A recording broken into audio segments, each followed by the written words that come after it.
Hey, Texas Eagles, this is Cindy Gastia, and we need to talk. We've got a problem in Texas. We've got a good bill that we're having trouble getting across the board, and I'm going to talk to you about THC.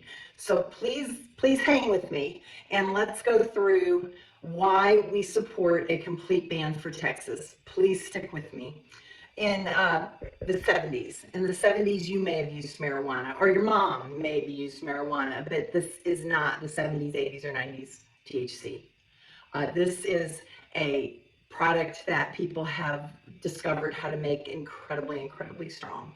And it breaks brains. I mean, it wasn't good for people back in the 70s to 90s. We kind of see the movements that came out of that. It was when we started turning sharply to the left as a nation. And so it wasn't great then. It was more innocent though. People passed a joint around, they didn't use a whole lot. THC use has increased dramatically in Texas since we passed the hemp bill in 2019. Prior to that, marijuana is illegal, but we allowed through a loophole THC to be legal if it comes from a hemp plant. Not that the stores are limiting what they sell to that product, but that's what happened. It was sold as, this makes great rope. This is a good fiber plant. And so that's what people thought it was, and or was going to be. We knew it was going to turn into drugs, and so we did oppose it. Going into the Republican platform, we lost, and the bill got passed, and this is what we have now. So opportunists jumped in. Stores started opening quickly. Manufacturers ramped up. A few people bought land. Not a whole lot is actually in production for hemp. It seems like people are testifying they own this many acres, but they're actually growing it in houses, kind of like marijuana grow houses in other states. I want you to consider, how often you say to yourself, I hope we become like Colorado, and California is a great place. They're doing good things. New York, yeah, they rock. Illinois, doing well. Oregon, nice. We don't wish for that. We don't want that. We don't want to be them. Legalizing marijuana in Texas through a regulation bill would do that. So our House and Senate passed a good bill. Senator Perry filed it initially. He was the one who carried the hemp bill, and he's angry at what it's become. They lied to him. And so he's trying to shut this thing down. He filed a ban bill. Both chambers passed it, and the governor vetoed it at the last minute. It had no opportunity to try to override the veto or anything. So he seems to be leaning toward a regulating bill. And why would we want that? Regulation would tax it, so they would bring in money. Well, Colorado does that, and Colorado brings in $1 for every $4.90 they spend on societal issues brought because of the legalization there through regulation. So it's not a good move. I mean, when do we as conservatives ever say, hey, grow government, give them more money to spend so that they can spend it to fix things that they break? Because we don't believe that that's really the role of government, but it is what happens in our society now. Things happen to people, and society picks up the pieces, and they do it through their tax dollars. It's not always well done because you've got a giant government, trying to figure out how to fix things. We'd be better to just say no. Saying no does not grow government. Saying no, it's not allowed here, actually keeps government smaller. Saying yes, but we're going to regulate it and tax it and fix the problems, that grows government. It's bureaucracy, it grows government. There are winners and losers, and there are people who will dive in even harder to make sure that this stays legal. We don't see states making it illegal lately. That we have states that have rejected. Oklahoma had medical, and medical's ruined their state, and people will tell you that. So they did reject a full-on legalization, but their medical program is really open. Texas does have a medical program. It's fairly well controlled, we hope.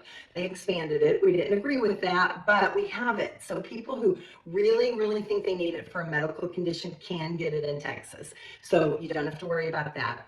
What's wrong with THC? Well, it goes across the blood-brain barrier. It impacts the brain. A brain doctor, Dr. Amen, he's well known in California. He has pictures of healthy brain and marijuana brain, and you can see, that it's not good for the brain.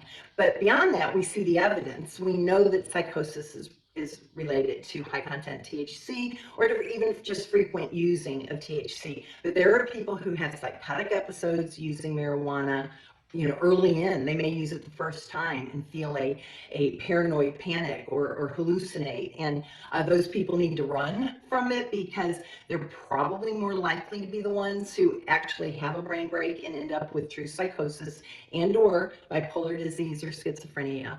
This is trending in Texas since 1919 when this passed. You cannot deny that homelessness has increased. Mental health issues have increased. Really, really violent killings have increased. Stabbings, shootings, shooting innocent children in schools has increased at stores. We also know that this product is addictive because people will use it for anxiety. We understand our warriors who went off to protect our country or to defend our republic, and they come back and say, well, I have PTSD, this helps me. What this does is it lets them escape the moment, and it probably calms them. But what science finds is when you're using it for anxiety, your anxiety is going to grow. When you use it for depression, your depression is going to grow. You need more and more and more. Then you get into the numbers that will break your brain. We can't regulate it. We can't say, well, you can only have this little bitty dose unless what? Everybody has, a chip and they can buy one dose and then they can't buy another dose anywhere in Texas for how many hours? You can't do it like that. That's not liberty. Liberty is the ability for me to live in society without you increasing my taxes to cover the harms people are doing to themselves using this product, to solve the homelessness that's increasing, to build more jails because they're filled with people with psychotic episodes. Ask a sheriff. A sheriff does not have his jail filled with young people who had a little bit of THC. That is not what it's filled with. It's filled with people who are too dangerous to let back until their psychotic episode is over or a bed is found for them for recovery. These are true things, and we need to look at them in the face and say, we don't want this for Texas. We don't want more homelessness. We don't want poisonings of little children. In 2017, through 2021, the number of people that live in states that make using THC legal doubled. So in that 4-year period, double the amount of people live in a state that can legally go purchase THC. In that same period, the number of children under 6 years old, small children with rapidly developing small brains, got poisoned with THC edible products. The number that it went up was 1,375% to a 100% increase in amount of people using. Children are getting a hold of products. A parent bakes brownies or has gummies and the children are eating them. These are not just the number of kids who got poisoned. This is the number of kids who got taken to a hospital because of their poisoning. About half of them got admitted, some to ICU, some of them get to go home, but we don't even know the damage that it does to the brain. We know it lowers IQs. We know that your IQ can, for the most part, recover with an extended period of completely stopping the product, but we don't know what it's going to do to a child who's had a dose so frightening that parents took them to a hospital. So we don't know how that's going to show up in society. We do know that if a pregnant woman uses marijuana, that they're finding children in the 10 to 12-year-old ages. Some of them are showing behaviors that would relate to psychosis, not psychosis, not being psychotic at that age, but they're showing things that they are nervous about. It also relates to fertility. Men who use THC, the eggs eggs that are fertilized with their sperm don't stick as well in the uterine wall. And so there are more miscarriages when men use THC. So there's just a lot of harms that it causes our state. It's not a blessing. When people talk about their psychotic episodes, some of them are so bad they'll never use again. Uh, they talk about hearing demons speak to them. They talk about hearing voices. They often don't remember. They don't know how long they were psychotic. They don't remember the harm that they've done. We know a woman who shot her boyfriend, or she stabbed her boyfriend and her dog and herself. She killed her boyfriend. It was maybe her 10th time to ever use. It was her first time to use with him. They used legally purchased product in California. She had a psychotic episode, really horrible, doesn't remember it. And doesn't want anybody to be her. She doesn't want anybody to do this. Another gentleman, he's a military vet. He was in Afghanistan. His psychotic episode was the second time that he ever used. He's one who had demons talking to him through the TV, laughing at him, making fun of him, telling him that he had now gone to hell and he would be in hell the rest of his life. He could never escape. They continue to make fun of him. He remembers thrashing around. He remembers his dogs fighting. He tried to get them apart. He couldn't get them apart. His girlfriend was trying to let the dogs out. Then he kind of comes to. He's sitting on the couch with his girlfriend, who's like, "It's going to be okay. You just smoked weed. That's it." But he's out of his mind. He ends up at the front door with a gun in his hand. He sees lasers on his chest. He's pointing his gun at the police officers in his yard. He thinks that an Afghanistan light armored vehicle that he'd used there is in his carport, and he thinks that some of the policemen are his co-veterans who were in Afghanistan with him, and he thinks they want to hurt him. But he also thinks, gosh, if I shoot them, they'll shoot me, and I'll get out of hell. So he's going to shoot them. They call him again on his phone, and he puts his gun down. And he goes to the hospital. He finds out later that he has shot his girlfriend, both of his dogs. One of his dogs died. His girlfriend has stuck with him. She knows that this isn't him, that he didn't mean to do this, but he used a product that his brain can't handle. And so he's working to spread word. He tells a story. He's willing to do that, and he wants people to understand this isn't a product you want to use. We don't want our warriors escaping, showing their family that instead of dealing with what's in front of you, you escape and you use a drug that harms your brain. And we don't want that for Texas. We can say no. So what we want you to do, and hope you will do, is call our governor. His number is 512-463-2000. Please tell Governor Abbott that we want to ban. We don't want regulation. Our heads of both the police chiefs of Texas and the sheriffs of Texas, both of them say that their groups absolutely agree that they cannot enforce regulation. They can enforce a ban.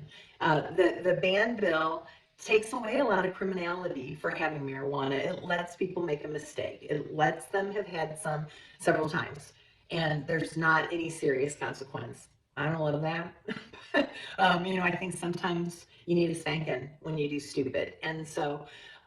But it's what the bill says. So we're going to support it as written, and we hope you will as well. We don't want to see a regulation ban, and dang it, if the Senate and House both get this passed, the Senate already has, if the House will pass a ban, we need our governor to know that we do care. He's hearing from addicts. It is addictive. About 30% of people who use it will get absolutely addicted. They call it cannabis use disorder. It's hard. It is a hard addiction to break. It is not liberty for people to be addicted to something. It's not liberty to have mental health issues and have to use $1,000 to $2,000 a month of medicines just to stay out of psychosis. That's not liberty. Liberty is what our Constitution's preamble tells us, is giving us a society that the rules and the laws promote the general welfare. School shootings don't promote our general welfare. The Uvalde shooter used marijuana. The New York office building shooter used marijuana and had antipsychotic medicines in his home. The target shooter recently was known to use marijuana and was known to have mental health problems. It just goes on and on. Chris Kyle's murderer and Chad Littlefield, we don't want to forget him. Those heroes went to help a former veteran. He shot them in the back. He had smoked marijuana that morning and was in psychosis. It is not good. Please call the governor. Call the lieutenant governor. His number, I believe, is 512-463-0001.